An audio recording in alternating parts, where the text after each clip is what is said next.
എൻ്റെ പേര് ആദിലക്ഷ്മി. ഞാൻ ശ്രീകണ്ഠാപുരത്തെ മേരിഗിരി ഇംഗ്ലീഷ് മീഡിയം സ്കൂളിലെ 5ാം ക്ലാസ് വിദ്യാർത്ഥിനിയാണ്. കൊച്ചേട്ടൻ്റെ കത്ത്, അവരുടെ പ്രതികരണം, നമ്മുടെ പ്രതിഫലനം.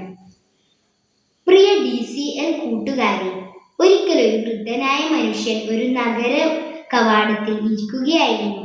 അപ്പോൾ ഒരു കുതിരപ്പുറത്ത് പാഞ്ഞു വന്ന ഒരാൾ വേഗത കുറച്ച് വൃദ്ധനോട് ചോദിച്ചു, ഈ നഗരത്തിലെ ആളുകൾ എങ്ങനെയുള്ളവരാണ്?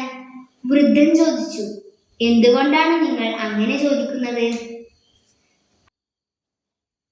ഞാൻ ഇതുവരെ താമസിച്ചിരുന്ന നഗരത്തിലെ ജനങ്ങൾ ഒട്ടും മര്യാദയില്ലാത്തവരും സ്നേഹമില്ലാത്തവരുമായിരുന്നു. എനിക്ക് ആ സ്ഥലം ഒന്ന് മാറണം, കുറെ കൂടി നല്ല മനുഷ്യരോടൊത്ത് ജീവിക്കണം. വൃദ്ധൻ പറഞ്ഞു, സഹോദര, നീ ഇവിടെ നിന്നും പോകുന്നതാണ് നല്ലത്. കാരണം ഇവിടുത്തെ ജനങ്ങൾ അതിനേക്കാളും മോശവും മര്യാദയില്ലാത്തവരുമാണ്. കുതിര സവാരിക്കാരൻ മുന്നോട്ട് പോയി. അല്പം കഴിഞ്ഞ് ഒരു കാളവണ്ടിയിൽ ഒരു മനുഷ്യൻ പതിയെ അവിടെ എത്തി ചോദിച്ചു, മുത്തശ്ശ, ഇവിടുത്തെ ജനങ്ങൾ എങ്ങനെയുണ്ട്? എനിക്ക് താമസിക്കാൻ ഒരിടം വേണം. നീ വന്ന സ്ഥലം എങ്ങനെയുണ്ടായിരുന്നു? വൃദ്ധന്റെ ചോദ്യത്തിന് കണ്ണീരിൽ കുതിർന്നതായിരുന്നു അയാളുടെ മറുപടി. അവർ വളരെ സ്നേഹമുള്ളവരായിരുന്നു. എനിക്ക് അവിടം വിടാൻ ഒട്ടും ഇഷ്ടമല്ലായിരുന്നു. പെട്ടെന്നുണ്ടായ ചില സാമ്പത്തിക പ്രതിസന്ധി മൂലമാണ് ഞാൻ പോന്നതാണ്.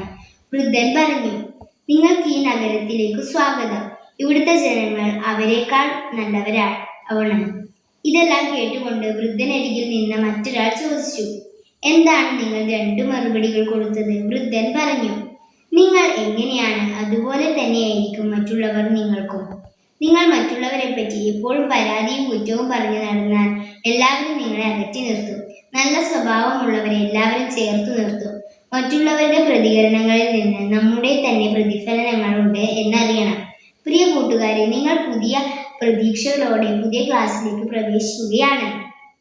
പഴയ ക്ലാസ്സിലെ കൂട്ടുകാരും പുതിയവരും നിങ്ങളുടെ ക്ലാസ്സിലുണ്ടാവാം. ഇപ്പോൾ തന്നെ നിങ്ങൾ എല്ലാവരോടും സംസാരിക്കുകയും ഒട്ടേറെ പേരെ കൂട്ടുകാരുമാക്കിയിട്ടും ഉണ്ടാകും. എന്നാൽ ചിലർ ഇപ്പോഴും ആരോടും മിണ്ടാതെ ഇങ്ങോട്ടാരെങ്കിലും സംസാരിക്കാൻ വരുമോ എന്ന് ചിന്തിച്ച് കാത്തിരിക്കുകയാവാം. പുതിയ അധ്യയന വർഷത്തിൽ നിങ്ങളുടെ പഠനവും വിജയവും ഉറപ്പാക്കാൻ നമുക്ക് നല്ല സ്വഭാവവും ആവശ്യമാണ്. നല്ല പെരുമാറ്റം ശീലിപ്പിക്കാൻ താഴെ പറയുന്ന കാര്യങ്ങൾ ശ്രദ്ധിക്കുന്നത് നല്ലതാണ്. ശ്രദ്ധിച്ചു കേൾക്കാനുള്ള മനസ്സ്. മറ്റുള്ളവർ പറയുന്നത് പൂർണ്ണമായും ശ്രദ്ധിച്ചു കേൾക്കുക. നേരെ നോക്കുക. അവർക്ക് നിങ്ങളോട് ബഹുമാനം തോന്നും. ആത്മവിശ്വാസത്തോടെയുള്ള സംസാരം. ലളിതമായി ശരിയായ വാക്കുകൾ ഉപയോഗിച്ച് വ്യക്തതയോടെ സംസാരിക്കുക.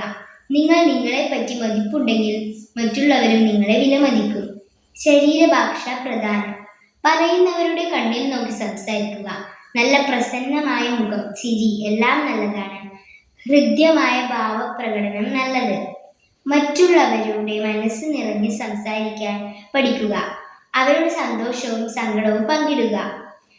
മര്യാദ വാക്കുകൾ ഉണ്ടാവട്ടെ. ക്ഷമിക്കണേ, നന്ദി, കേട്ടോ, ദയവായി തുടങ്ങിയ മര്യാദ വാക്കുകൾ ഉചിതമായി ഉപയോഗിക്കുക. കൂട്ടുകാരെ, നിങ്ങളുടെ വാക്കും പെരുമാറ്റവും മറ്റുള്ളവർക്ക് നിങ്ങളിലേക്ക് വരാനുള്ള വഴിയും വാതിലുമാണ്. അധ്യാപകരോടും കൂട്ടുകാരോടും ഹൃദയമായി പെരുമാറിയാൽ നിങ്ങൾക്ക് നല്ല നേതാവാകാം. പഠനം വിജയകരമാക്കുന്നതിന് സാഹചര്യം സൃഷ്ടിക്കാം. എവിടെയും നിങ്ങൾക്ക് സന്തോഷത്തോടെ ജീവിക്കാം.